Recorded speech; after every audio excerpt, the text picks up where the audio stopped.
Hi, my name is Alicia. Welcome to our kitchen in Brentwood. Today I'll be making a pumpkin pie with a Gingersnap crust and a praline topping. Instead of using regular flour, we used whole wheat flour, and we also used a flaxseed meal to make the crust a little bit higher in fiber. And instead of using shortening, we used butter to reduce the fat a little bit. So I hope you enjoy the crust. So let's make the crust. You'll need a half a package of Anna's Gingersnap cookies, and you can put them in a Ziploc bag and use a rolling pin and roll them out like this until you have a fine crust, until you have a fine Gingersnap cookie. So then you'll just pour that into the bowl.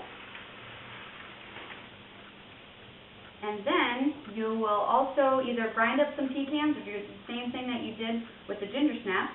And it's a quarter cup of pecans. And then you will have a quarter cup whole wheat flour, a quarter cup of flax flour, 1 teaspoon of cinnamon, and 1 tablespoon of sugar. And then you'll take all of those dry ingredients and you'll mix them together. And then once they're all combined, you'll just take the butter and pour that in. And then you'll mix those two together until you have a nice crust.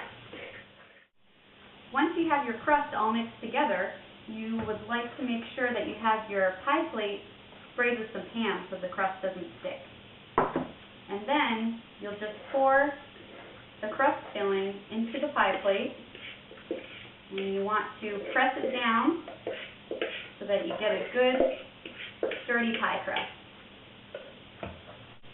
The crust is pressed and ready to go in the oven for 10 minutes at 350. And while it's in the oven, I'll show you how to make the pie filling.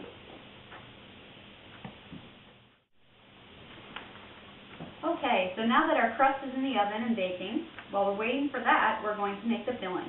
So we have 1 can of 100% pure pumpkin, and to that we're going to add our dry ingredients, which is 1/2 cup of sugar, a 1/2 teaspoon of salt, 1 1/2 teaspoons of cinnamon, a 1/2 teaspoon of ground ginger, a 1/2 teaspoon of ground cloves, 1/2 teaspoon of ground nutmeg, and then we have 2 tablespoons of molasses and 1 teaspoon of vanilla. So we'll add all those dry ingredients together.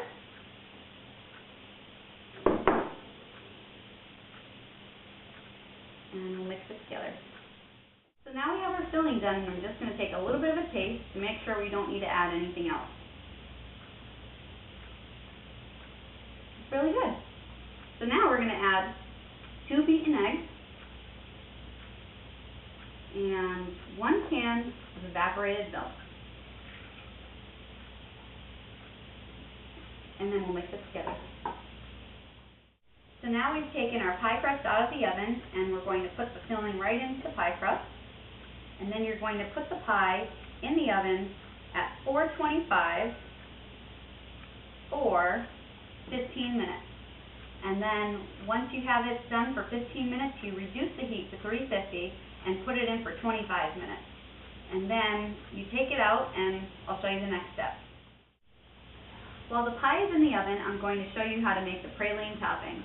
So I've already melted 2 tablespoons of butter and 2 tablespoons of brown sugar, and to that I'm going to add some coarsely chopped pecans, and that's a 1/2 cup of pecans,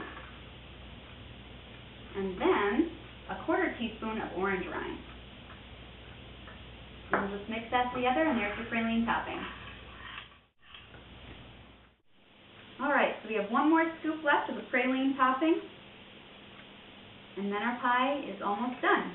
All we need to do is put it back in the oven for 15 more minutes on 350. Once the pie is done, just take it out and let it cool to room temperature and enjoy it with your family.